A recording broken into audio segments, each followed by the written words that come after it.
Iran ने जिंदा पकड़ा अमेरिकी पायलट। एक और F-15E लड़ाकू विमान गिराने का किया दावा। व्हाइट हाउस ने साधी चुप्पी। ईरान ने दावा किया है कि उसने एक और अमेरिकी F-15E लड़ाकू विमान को मार गिराया है। हालांकि अमेरिका ने इसे पूरी तरह झूठ बताया है। ईरान की सरकारी समाचार एजेंसी ने मलबे की तस्वीरें जारी की।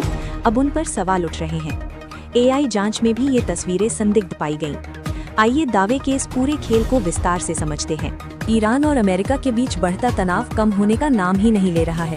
दोनों देश अपने अपने हिसाब के कई बड़े दावे कर रहे हैं। कभी अमेरिका कहता है कि ईरान में सत्ता परिवर्तन हो चुका है, वहीं इन सब के बीच ईरान की ओर से भी बड़ा दावा किया गया है। ईरान के सरकारी मीडिया ने कहा है कि उसकी सेना ने एक और अमेरिकी F-15E स्टेल्थ लड़ाकू विमान को मार गिराया है। एजेंसी ने विमान के मलबे की तस्वीरें भी जारी की हैं और कहा है कि ये विमान अमेरिका के लेक नहीद स्क्वाड्रन का था। ईरान के सरकारी टीवी से जुड़े एक स्थानीय चैनल ने दावा किया है कि दक्षिण पश्चिमी ईरान में एक अमेरिकी लड़ाकू विमान का पायलट पैराशूट के जरिए बाहर निकल गया। चैनल ने लोगों से अपील की कि यदि कोई पायलट को जिंदा पकड़कर पुलिस को सौंपता है तो उसे इनाम दिया जाएगा। एजेंसी के मुताबिक अमेरिका ने ब्लैक हॉक हेलीकॉप्टर और C-130 विमान से रेस्क्यू ऑपरेशन चलाया, लेकिन सफलता नहीं मिली। पायलट की स्थिति स्पष्ट नहीं है। हालांकि इस दावे पर अभी तक अमेरिका की ओर से कोई आधिकारिक प्रतिक्रिया नहीं आई है और मामले की पुष्टि नहीं हो सकी है। क्या सच में ईरान ने दूसरा F-15E गिराया? ईरान का दावा है कि पिछले 24 घंटों में ये दूसरा F-15E विमान है जिसे मार गिराया गया है। इससे पहले 2 अप्रैल और 23 मार्च को भी ऐसे ही दावे किए गए थे। ईरान लगातार कह रहा है कि उसने अमेरिकी आधुनिक लड़ाकू विमानों को निशाना बनाया है और उन्हें गिराया है। AI ने क्या बताया?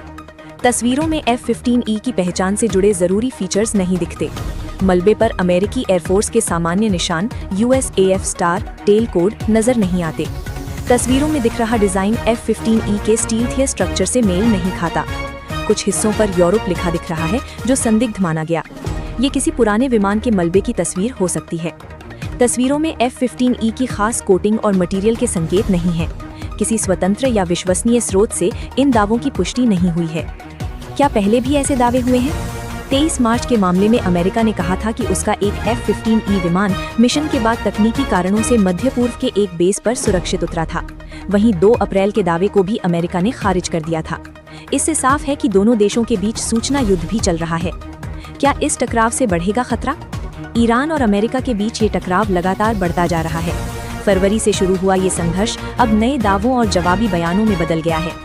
ऐसे हालात में क्षेत्रीय तनाव बढ़ने का खतरा है, खासकर हॉर्मुज जैसे अहम इलाके में, जहां से दुनिया का बड़ा तेल व्यापार गुजरता है।